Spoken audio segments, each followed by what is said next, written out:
श्री स्वामी समर्थ हे 10 संकेत दिसत असतील तर तुमची चांगली वेळ येणार आहे. आजच्या व्हिडिओमध्ये मी तुम्हाला चांगली वेळ येण्यापूर्वी देव आपल्याला कोणते शुभ संकेत देतात याची माहिती देणार आहे. आपल्याला प्रत्येकाच्या जीवनात दररोज काही ना काही घटना घडत असतात, पण काही घटना आपल्याला शुभ संकेत देत असतात. आपल्याला बऱ्याच वेळा ते कळत नाही, तर त्याच गोष्टीची माहिती मी तुम्हाला आजच्या व्हिडिओमध्ये सांगणार आहे. या व्हिडिओला सुरुवात करण्यापूर्वी सगळ्यांनी कमेंटमध्ये श्री स्वामी समर्थ नक्की लिहा. नवीन असाल तर लाईक सबस्क्राईब नक्की करा. चला तर मग व्हिडिओला सुरुवात करूया. सजीव सृष्टी मध्ये जन्म घेणारा प्रत्येक व्यक्तीच्या जीवनामध्ये वेळेला खूप महत्त्व आहे. कधी कोणाची चांगली वेळ चालू असते तर कधी कोणाची वाईट वेळ. आपण सुद्धा मोठ्या रुबाबात म्हणतो, बघा रे, अरे तू थांब, माझी सुद्धा कधी ना कधी वेळ येईल. आज तू माझ्यावर हसतो, आज तू माझ्यावर हसते, पण उद्याचा काळ माझा असेल, उद्याची वेळ माझी असेल. या वेळेला कोणाचेही बंधन नाही. वेळेसारखा मोठा गुरु या जगामध्ये कोणताच नाही. कितीही श्रीमंत व्यक्ती असेल तर आणि त्यांच्यावर जर वाईट वेळ आली तर या वेळेसमोर व्यक्तीला सुद्धा झुकावेच लागते. आजवर तुम्ही सुद्धा कितीतरी लोकांना बघितलं असेल, कितीतरी लोक श्रीमंतकडून गरिबीकडे आलेले आहेत आणि काही लोक जी खूप गरिबाच्या परिस्थितीत होती तर ती सुद्धा आज मोठी झालेली आहेत. मग आपण सुद्धा म्हणतो, वेळ पुढे कोणीच कोणाचे काही चालत नाही. यातला सगळ्यात पहिला शुभ संकेत म्हणजे जेव्हा तुम्ही देवाजवळ दिवा लावत असतात, मग तुम्ही सकाळी किंवा संध्याकाळी लावा, पण या दिव्याच्या वातीचं जर फूल तयार झालं तर म्हणजे दिव्यामध्ये जर खूप खून तयार झालं तर तुम्ही समजून जा, तुमची जी काही वाईट वेळ होती ती आता संपणार आहे. तुम्ही देवाजवळ जी काही प्रार्थना केली होती, तुम्ही जी काही इच्छा देवाजवळ दररोज मागत होता, ती आता पूर्ण होण्याची वेळ आलेली आहे. दररोजच दिव्यामध्ये खून तयार होतो असे नाही. अशी कधीतरी वेळ येते तेव्हाच दिव्यामध्ये फूल बनवत असतं. दररोज कोणाच्याही दिव्यामध्ये फूल बनत नाही, हे लक्षात घ्या. आणि जेव्हा असे तुमच्या दिव्यामध्ये फूल बनेल तेव्हा तुम्ही समजून जायचं आहे, तुम्ही देवाकडे जी काही इच्छा मागितली आणि जी काही प्रार्थना मनोमन तुम्ही देवाजवळ करत होता ती आता पूर्ण होणार आहे. यानंतरचा दुसरा संकेत म्हणजे कधी आपण सकाळी उठलो की आपल्याला खूप फ्रेश आणि उत्साही वाटत, आपल्याला अचानक आनंदी असल्यासारखं वाटत.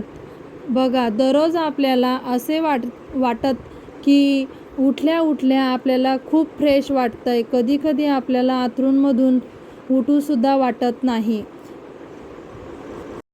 पण कधी जर तुम्ही उठले, तुम्हाला खूप फ्रेश उत्साही वाटत असेल, अचानक तुमच्या चेहऱ्यावर एक वेगळ्याच प्रकारची चमक, एक वेगळ्याच प्रकारचा उत्साह जर तुम्हाला दिसत असेल तर तुम्ही समजून जा, तुम्ही जे काही काम त्या दिवशी हातात घेतलेले आहे ते पूर्ण होणार आहे.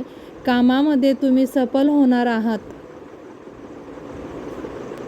यानंतरचा तिसरा शुभ संकेत म्हणजे जेव्हा तुम्ही एखाद्या मंदिरात जातात, मग एखाद्या देवाच्या चरणी तुम्ही नारळ फोडत असतात, तेव्हा ते नारळ जर पावलं, म्हणजे नारळ जर आतून खराब निघालं तर तुम्ही नाराज होतात की अरे, मी एवढ्या उत्साहाने देवाच्या मंदिरात आलो होतो, माझी काहीतरी इच्छा पूर्ण होईल या आशाने मी देवाला नारळ फोडण्यासाठी आलेलो होतो आणि नारळ बघा खराब निघालं, म्हणजे नारळ पावलं. तर असे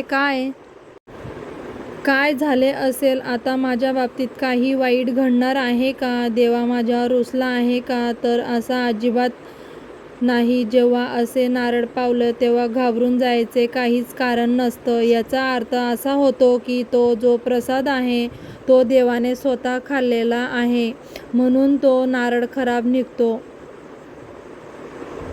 सोबतच याचा दुसरा अर्थ असा होतो की तुमची जी काही इच्छा मनोकामना आहे ती लवकरच पूर्ण होणार आहे. यानंतरचा पुढचा शुभ संकेत असा आहे, जेव्हा तुम्ही सकाळी किंवा कोणत्याही वेळेमध्ये काही कामानिमित्त किंवा कशासाठी का होईना घराबाहेर पडतात आणि तुम्हाला एकदा सफाई कर्मचारी साफसफाईची कामं करताना दिसतो किंवा एखादी व्यक्ती तुम्हाला झाडू मारताना दिसली, तर तुम्ही समजून जा, तुमची अडलेली जी कामे आहेत ती पूर्ण होणार आहे.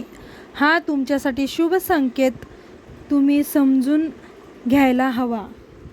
यानंतरचा पुढचा शुभ संकेत असा, जेव्हा एखादी स्त्री तुम्हाला डोक्यावरून पाणी वाहताना दिसते, तेव्हा तुम्हाला अशी भरलेली घागर दिसते, तेव्हा तुम्ही समजून जायचे आहे की तुमच्या आयुष्यामध्ये आता धनलाभ होणार आहे.